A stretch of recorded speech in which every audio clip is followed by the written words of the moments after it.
Hey chicas, this is a quick video to talk about our decision to either stay with the public adoption or to move up a notch to private adoption.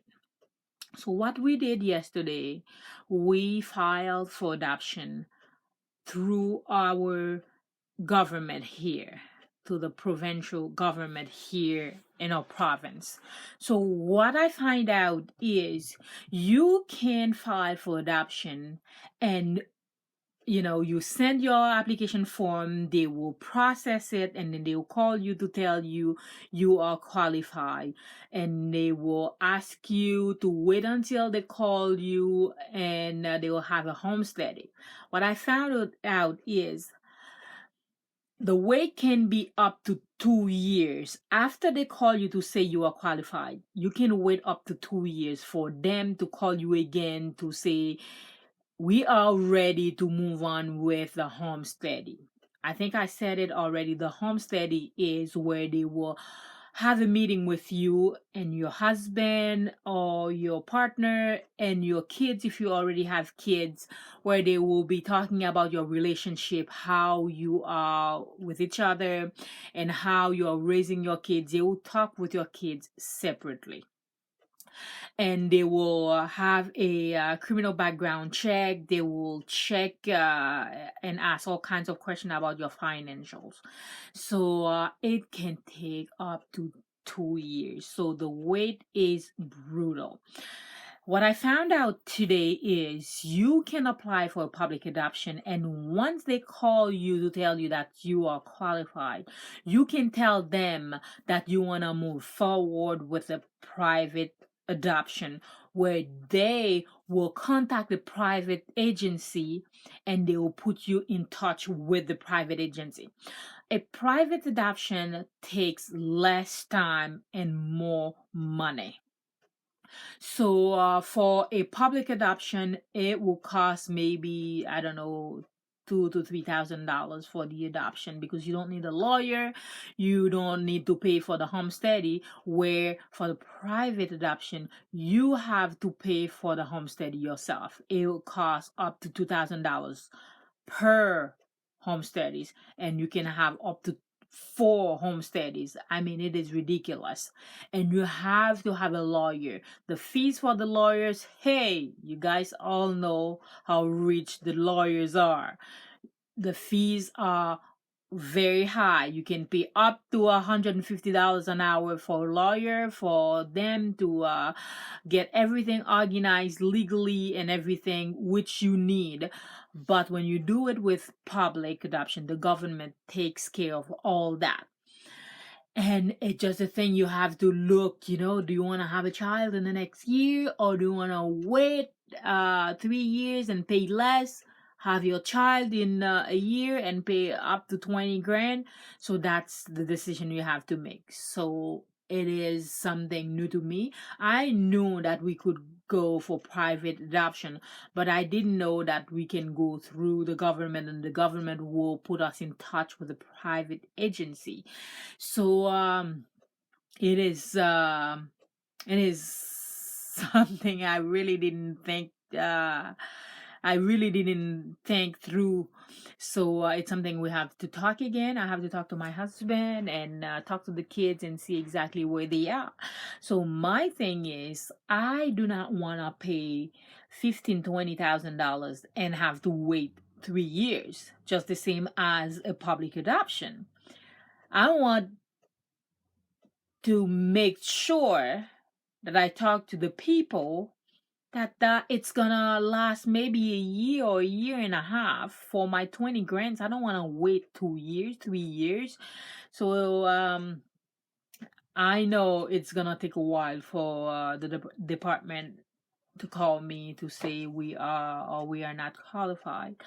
So I'm sitting here and thinking, oh my God, I cannot even imagine how many women right this minute are pregnant, are just finding out they are pregnant, and who are just ready to find the right adoptive parent to take care of their kids.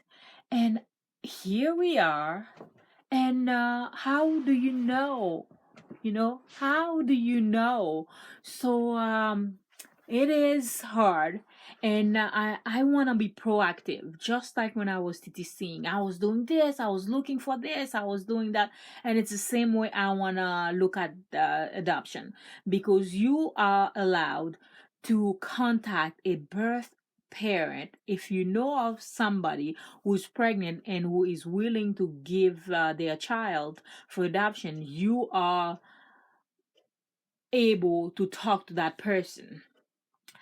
But but you cannot pay a cent.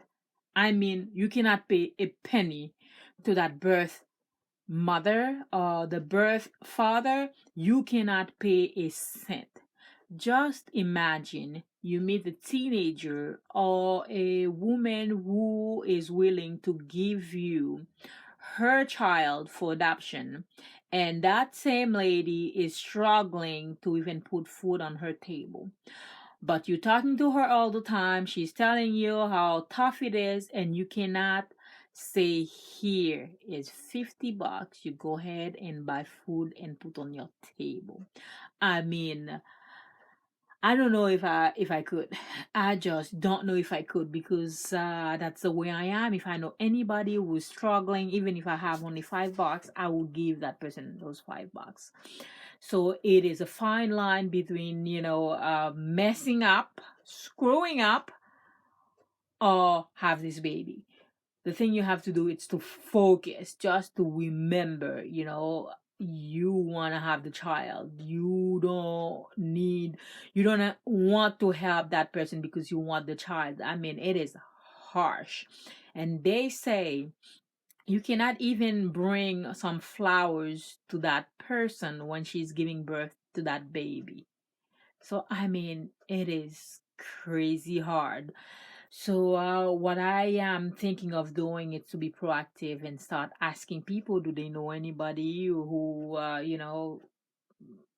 pregnant and thinking of giving the child for adoption, because whether it's private or public, it takes a long time. And also, even if you find a birth mother who is willing to give her child for adoption, the process is still tedious.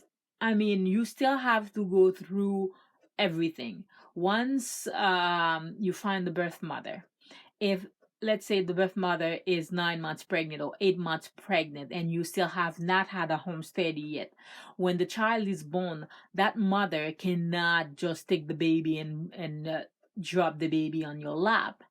they the social services here will take the baby and place the baby to a foster home until they have a home study. What you can do, you can choose to pay for your home study, which will cost you about $2,000, which is absolutely nothing for the process to move faster, but it still will take a long time, but not as long as 2 3 years.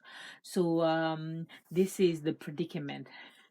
you know do we move on with the private agency, or do we stay with the public adoption?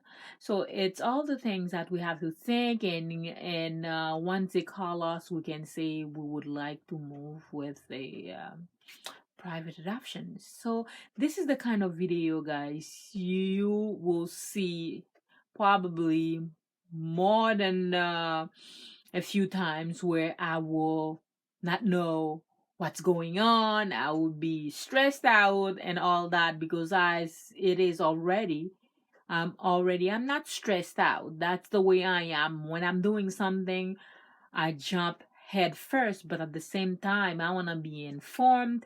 I want to be educated in that matter, because I don't want to go blindly into things that I don't know.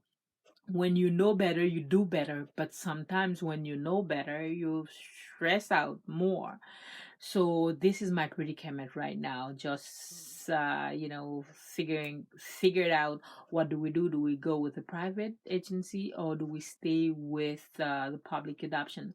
Because the public adoption take a long, long time because there are more adoptive parents applying for adoption than there are kids available for adoption. The list is a long one because right now there are people who have been waiting for the past 3 years. So me, I am not even on the list yet. The minute I get on the list, I probably will be number, I don't know, 3,000. Let's hope not. So sometimes they say it's just the people you know. But I went to the department yesterday and I looked around. I just, the first time I looked, I saw a lady that my husband used to work with and I gave her my biggest hello. How are you? So it's always the people anywhere you are, the people can sometimes, give you a little boost. So I'm hoping for that. So anyway, this is my 11 minutes video. My goodness, I thought I'll do a video for 2 minutes and I talk too much. So thank you again, guys, for your support. Thank you for my new subscribers. Thank you for my old subscribers, and stick with me, and I'll see you in the next video. Bye.